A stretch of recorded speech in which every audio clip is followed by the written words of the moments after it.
Me llamo Agustina, y desde mi niñez, las historias de mi abuela Leonor, a quien cariñosamente llamábamos Lili, siempre estuvieron rodeadas de un aire de misterio. Mis padres evitaban entrar en detalles sobre su vida durante la última dictadura militar en Argentina. Sabía que había sido maestra de escuela primaria y que, en 1978, un suceso la marcó profundamente. Años después, tras el fallecimiento de mi madre, recibí una herencia inesperada, un viejo maletín de cuero que contenía documentos, fotografías, cartas y, para mi sorpresa, unas cintas de grabación en casete. Las etiquetas, desgastadas y amarillentas, decían, año 1978. La casa de la calle Brasil. Nunca había oído hablar de esa casa, y mucho menos de las grabaciones de mi abuela. Mi curiosidad se despertó de inmediato. Encontré un reproductor de casetes antiguo en un mercadillo y lo llevé a mi apartamento. No imaginaba que estaba a punto de adentrarme en una historia sombría y llena de incógnitas. Al reproducir la primera cinta, reconocí la voz de mi abuela. Sonaba más joven y nerviosa de lo que la recordaba. Al principio, solo se escuchaban crujidos, susurros y el ruido de fondo de la calle. Luego, con un tono contenido, comenzó a narrar, hoy es 15 de junio de 1978. Mi nombre es Leonor Ferrer y tengo 40 años. Necesito dejar constancia de todo lo que está ocurriendo en esta casa. Siento que debo hacerlo antes de que algo más suceda. Esas palabras iniciales bastaron para ponerme la piel de gallina. Para comprender la situación de mi abuela, es importante situarnos en la época, 1978, en plena dictadura militar. Las desapariciones eran noticia cotidiana, pero la censura y el miedo impedían que muchos se atrevieran a hablar abiertamente de ellas. Como supe después, mi abuela había renunciado a su trabajo como maestra debido al ambiente opresivo y temía por su seguridad. Mi abuelo había muerto unos años antes, y ella estaba prácticamente sola. Fue en ese contexto que aceptó la oferta de alquilar una vieja casa a bajo precio en el barrio de San Telmo, concretamente en la calle Brasil.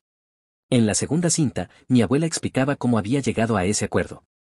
La casa pertenecía a un hombre llamado Esteban, quien, según ella, tenía contactos con gente poderosa.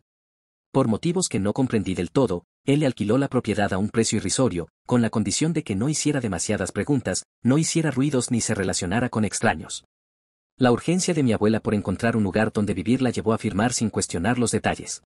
Lo que no imaginaba era que aquella casa guardaba secretos que incluso el régimen militar desconocía, o tal vez sabían y la habían elegido a ella, consciente o inconscientemente, como testigo de algo escalofriante.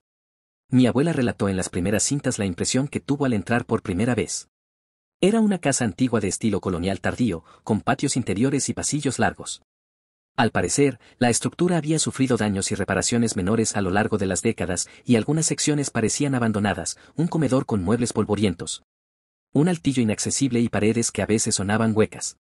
Leonor se instaló en el dormitorio principal, en la planta alta, y cerró con llave las partes que no pensaba usar, a menos que recibiera visitas de sus hijos o conocidos. La primera noche, apenas pudo conciliar el sueño.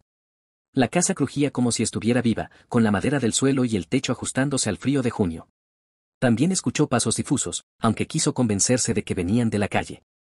Aún así, mencionó en la cinta un detalle inquietante, alrededor de las 2 de la mañana, escuchó un susurro que provenía de abajo. Era como una voz o un gemido, decía mi abuela en un tono alterado. Pero cuando encendí la luz y bajé a inspeccionar, no encontré a nadie. En la grabación, escuché su respiración agitada y el arrastre de sus pies sobre el suelo. Luego, un prolongado silencio, antes de que confesara con un hilo de voz, vi una sombra moviéndose junto a la pared, pero al acercarme, desapareció.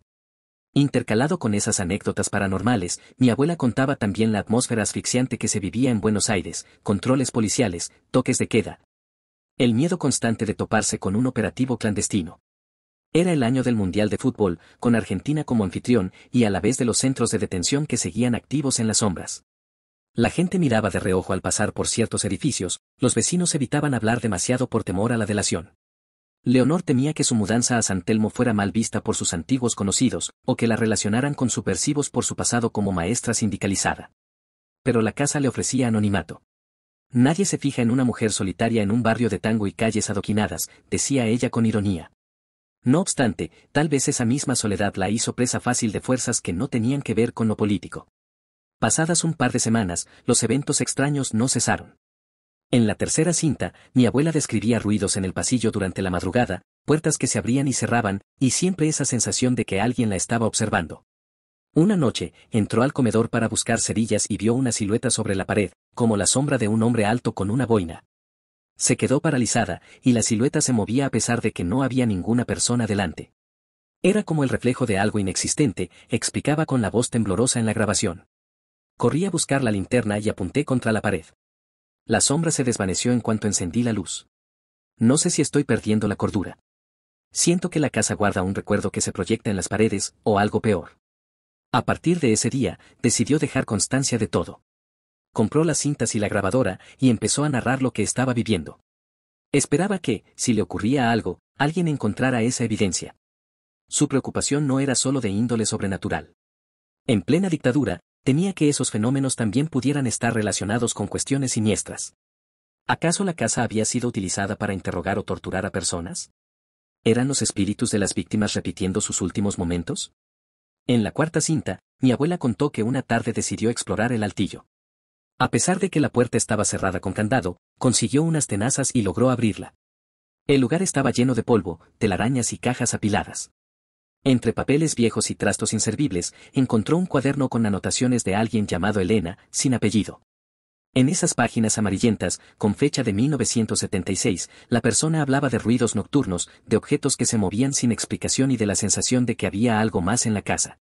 Lo más impactante es que mencionaba gritos ahogados provenientes de una bodega subterránea, y cómo llegó a ver a personas vestidas de civil arrastrando a un hombre esposado. Mi abuela leyó aquello con el corazón latiendo desbocado. ¿Qué demonios ocurrió en esta casa? ¿Quiénes eran esas personas?, pregunta en la cinta, y se responde casi sin aliento: tal vez la casa fue utilizada como lugar clandestino.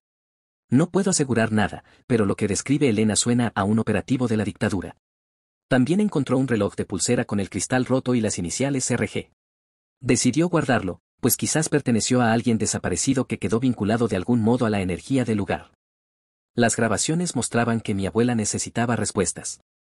Acudió a un vecino de la cuadra, un hombre mayor llamado don Jaime, que vivía en la misma calle desde hacía años. Según contó, don Jaime se puso nervioso en cuanto ella mencionó la casa. Miraba a todos lados, asegurándose de que nadie estuviera escuchando. Esa casa tiene una historia fea. Hace un tiempo, venían coches sin matrícula a altas horas de la noche. Se escuchaban golpes, gritos, pero yo no vi nada. Y tampoco sé nada más. Preferí no hablar del tema. La gente que se metía ahí desaparecía, y después la casa quedó abandonada un tiempo. Leonor le insistió, intentando saber más. Don Jaime negó con la cabeza, tembloroso. No te metas, hija. Si oyes ruidos, sal corriendo de ahí. No preguntes nada tampoco. Esta época es peligroso.